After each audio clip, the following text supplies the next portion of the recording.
Here's what I didn't like. Sean Hannity is no fan of Barack Obama, and he's perfectly entitled to bash him night after night. But here's how the Fox News host analyzed Obama's recent speech in Ohio. Now, the president did have a rare moment of honesty during his speech, and I hope voters around the country are watching this. Taxes are scheduled to go up substantially next year for everybody. All right, that's right. I know the Anointed One will make sure that that happens. But just a second, here's a little bit more of what Obama said. Under the tax plan passed by the last administration, taxes are scheduled to go up substantially next year for everybody. By the way, this was by design. So Hannity's careful editing just happens to leave out Obama's explanation that the Bush administration had arranged for the tax cuts to expire in 2010, not to mention that Obama wants to extend the tax cuts for 98% of Americans while ending them for the wealthiest taxpayers. Isn't that kind of editing, what's the word, deceptive? A tip of the hat to The Daily Show for catching that one.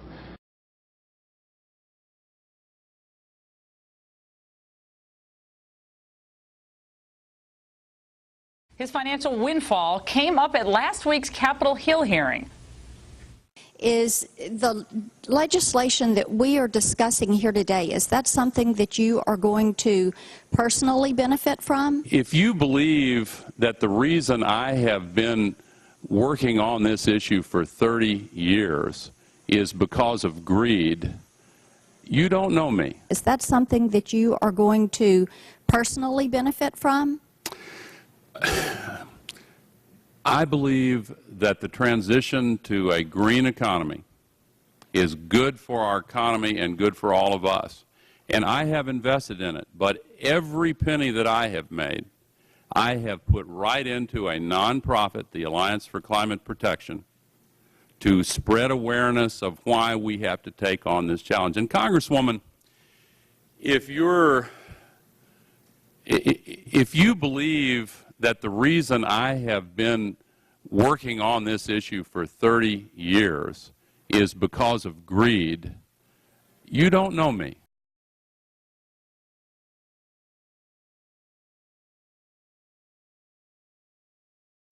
The world markets are now in turmoil. Interest rates and the dollar are falling. And the Liberal Party has seen its popularity rise in the polls after the two leaders' debates. Against that backdrop, we sat down this afternoon with Stéphane Dion. I began by asking Mr. Dion about his comments that the Prime Minister has done nothing to put Canadians' minds at ease about the current economic problems. I asked him, quote, if you were Prime Minister now, what would you have done that Mr. Harper has not done? After beginning to answer that question, Mr. Dion asked to start the interview again because he did not understand the question. After a second false start, a member of Mr. Dion's staff explained the question to Mr. Dion, and there was also a third false start. Perhaps we shouldn't have agreed to restart with the questioning, and the Liberal campaign was anxious that this exchange not be broadcast, and initially we indicated that it would not be. However, on reflection, CTV News believes we owe it to you to show you everything that happened. Thank you. Mr. Dion, thank you. Good of you to come again. Thank you, Steve. Mr. Dion, the economy is now the issue in the campaign, and on that issue you've said today that Mr. Harper has offered nothing to put Canadians' minds at ease and offers no vision for the country. We have to act now, you say. Doing nothing is not an option. If you were Prime Minister now, what would you have done about the economy and this crisis that Mr. Harper has not done? If we'd have been the Prime Minister 2.5 years ago? If you were the Prime Minister right now and right had now. been for the past 2 years. years. If I'm elected next Tuesday, this Tuesday, it's what you're suggesting. No, I'm saying if you hypothetically were Prime Minister today. Today? What would you have done that Mr. Harper I would start the 30-50 plan that we want to start the moment that we'll have a Liberal government. And the 30-50 plan, in fact, the plan for the first 30 days, I should say, the plan for the first 30 days, once you have a Liberal government, can we start again? Do you want to? Sure. Yeah. I'm okay to start again. Yeah. Yeah. Because I think I've been slow to understand your question. I don't sure. think. I'm recording.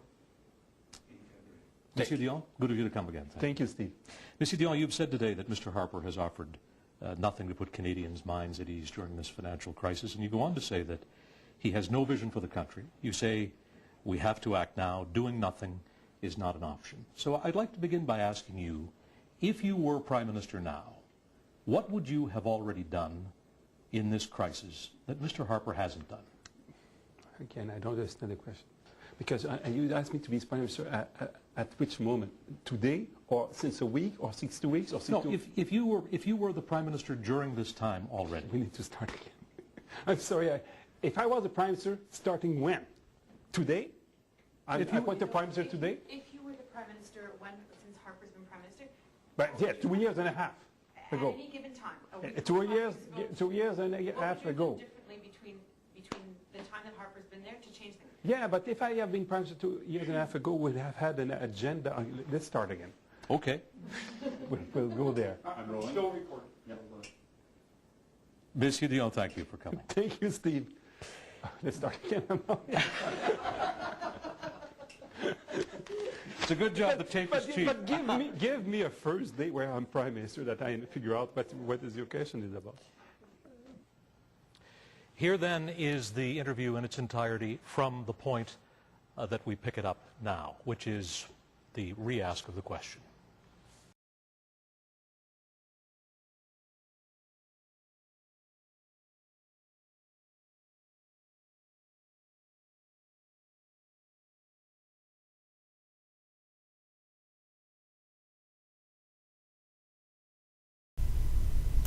It's a shocking video that has garnered attention from around the world. As waves of desperate migrants sprint from a holding camp in Hungary, a camerawoman appears to trip a man running with his child in his arms. He falls to the ground on top of the boy and screams in disbelief. The woman also kicks other migrants as they run, including a young girl. Now the camerawoman is out of a job. She was covering the flood of migrants for Hungary's N1 TV, a far-right station. It offers news from a nationalist perspective. In a statement, the station said the camera operator behavior was completely unacceptable. Her employment will be terminated. The station did not disclose her identity, but social media did. CNN cannot independently confirm her name, so we're not identifying her. But thousands took to a Facebook shame wall to criticize the woman they believe is responsible. And on Twitter, people vented their outrage with tweets like, "These people are struggling for a life. You have a life, yet this is what you do? Shame on you." "She is running for her life," another wrote. "You are destroying her life and you're earning money for it. Is she human?" And that photographer should be charged with assault, criminal act. Criminal charges are indeed possible. There are reports Hungary's opposition parties will pursue them, which could bring a prison sentence of up to 5 years. The woman being shamed online has not commented. Brian Stelter, CNN, New York.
It was probably inevitable, but in the immediate aftermath of the horrifying Las Vegas massacre, we are dealing with fakery and ugliness. And the fakery comes from two major social media organizations, Google and Facebook. And now Facebook and Twitter, and to a lesser extent Google, have had this problem now for a couple years, dealing with not only advertising that's placed by these Russian propaganda front groups, but also just plain out made up propagandistic phony news that somehow gets passed off to lots of users, millions of users of places like Facebook and Twitter, as if it were legitimate news. And the problem is that these social networks, these tech giants, haven't really made much of an effort to stop it. Oh, they'll announce a new initiative here and there, but basically they don't admit they're media companies, so they don't have editors who at least try to weed out the bogus stuff.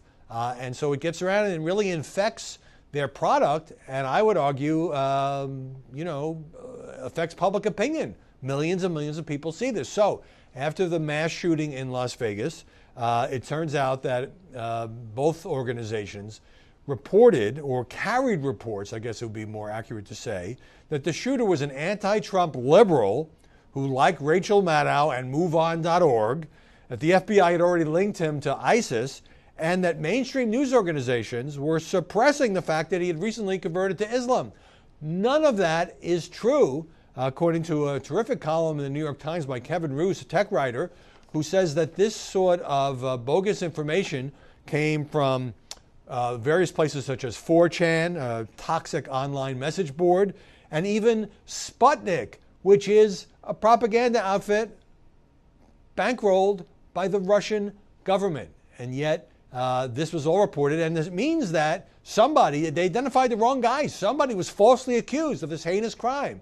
And this was distributed to people who did Google searches and to users of Facebook. As far as the ugliness, well, you can probably pick your own example, but it would be hard to beat the case of a woman whose name is Haley Geftman Gold. She went on Facebook, again, and obviously people can say what they want on Facebook, and said the following, that some of the victims of the Las Vegas massacre were Republican gun toters who didn't deserve sympathy. This was a country music festival. Lots and lots of people, young people, old people, people who didn't necessarily have a political orientation. And she went on to call Republicans repugs, who were not, in her view, doing anything about gun control. Okay, Haley Geftman Gold is not just some woman. She is, or was, a vice president at CBS, which, to its credit, immediately fired her. CBS telling the Washington Post after the Daily Caller broke this story that this was deeply unacceptable and just got rid of her. And Geftman Gold apologized for her shameless and indefensible comments. And they were utterly shameless and completely and totally indefensible. Whatever you want to say about the political atmosphere and what should be done in Congress and all of that, how do you blame people who were killed and hundreds wounded by denigrating what she believes actually makes up to be their political orientation? So good for CBS for taking swift action and not putting out one of these mealy-mouthed, well, this was inappropriate, but she was speaking for herself. By the way, not a good day for CBS, which also reported early Monday afternoon that Tom Petty had died. At the time, he was in critical condition after a heart attack in the hospital. He later died